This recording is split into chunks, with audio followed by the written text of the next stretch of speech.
Hello people of YouTube, this is part 2 of the bioactive Vivarium build. In this video I'm going to go into how I built this tank, what I put inside of it, and all the supplies I used, and how you could potentially build a bioactive tank for yourself.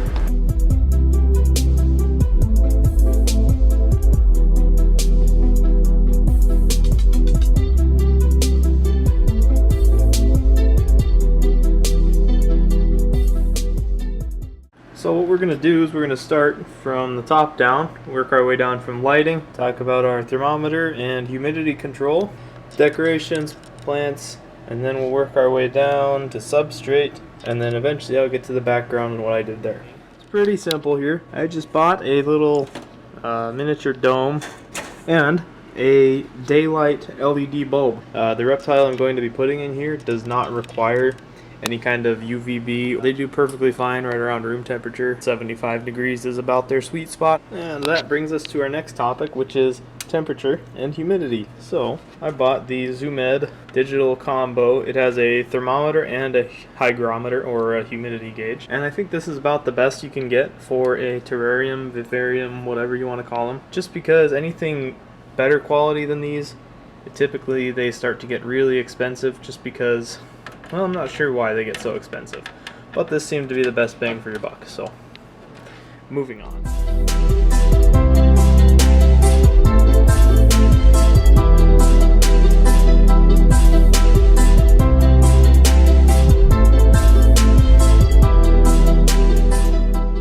On to plants and decorations. So I went over all the plants I put in here in my first video.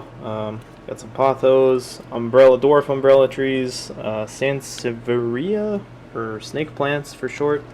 The bromeliads tucked in the back there. And then I have cork bark that I attached to the background of this tank, as well as some of my substrate mix to make it a little more naturalistic looking. And then I planted the pothos inside those two tubes of cork bark. My little lizard will be able to hide in here, in the bottom side of both of these cork barks, and there's another couple hiding places back there, so he'll have plenty of little places to hide. Bioactive, which for those of you who don't know, means that there is a cleanup crew of both isopods and springtails, a lot like what there would be out in nature. Let's see, I don't know if you can see some of them. What these guys will do is kind of break down any of the plant matter and any of the poop, basically, that my new lizard will be definitely pooping all over the place. So these will help me keep it clean. Yeah. Moving on to the drainage layer. It's pretty hard to see from the front here, but I have a portion of this, whatever it's called, light diffuser panels, and I made a little box out of those, and I put them under here to give me a nice spacer for water to drain out. And you can kind of see in here, I wrapped it in window screen mesh to keep the substrate separate.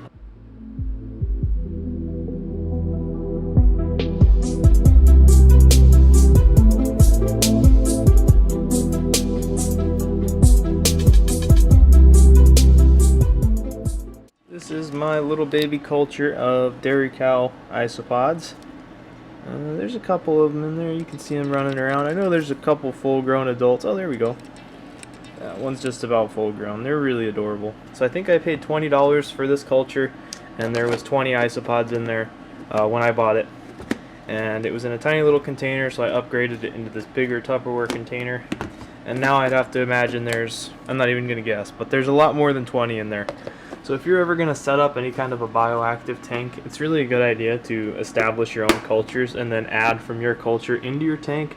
That way if something ever goes wrong in your tank, at least you have a backup full of isopods or springtails. You'll notice I have 2 springtails here. We'll get into those in a minute. These isopods also are super low maintenance. Pretty much I drop a little sliver of carrot in there, which you don't even need to do because they'll get all the nutrients they need out of eating these leaves. But yeah, give them a mist once a week to keep the soil moist, since they are crustaceans. The springtails, on the other hand, are even more simple. They don't need carrots or anything. They eat, it's kind of disgusting actually, they love to eat some moldy rice. Now for my springtails, which will be eating a majority of the undesirable material in the tank. I went with Josh's frogs. These cultures are, I believe, 32 ounces. They are $9, and with this culture here, you could probably have a lifetime supply for the rest of your life, all your animals' lives, because they'll live in this container and they'll be perfectly fine and happy. However, when I actually got this container, there was no sign of life, and I gave it a week, and there's still no sign of life, so I had to call them, and I got my second culture in, which was definitely alive. And what I did is I kept the container from the first shipment, and I dumped half of the second shipment into the first container, so now this first container has a full culture of springtails in it, as well as the new container. So they sent this out for free, no cost to me, and I was able to use it to not have any waste. So I'm sure they have eaten all of the dead springtails that were in here, and that helped fuel them, and now they are a established colony. So that's great. Moving on, kind of separate from the Vivarium build, but these are 3/8 dubia roaches, so they're pretty small, and they're for Douglas. And then these are 5/8 dubia roaches, which are a little bigger, and these are for Miss Apollo over there.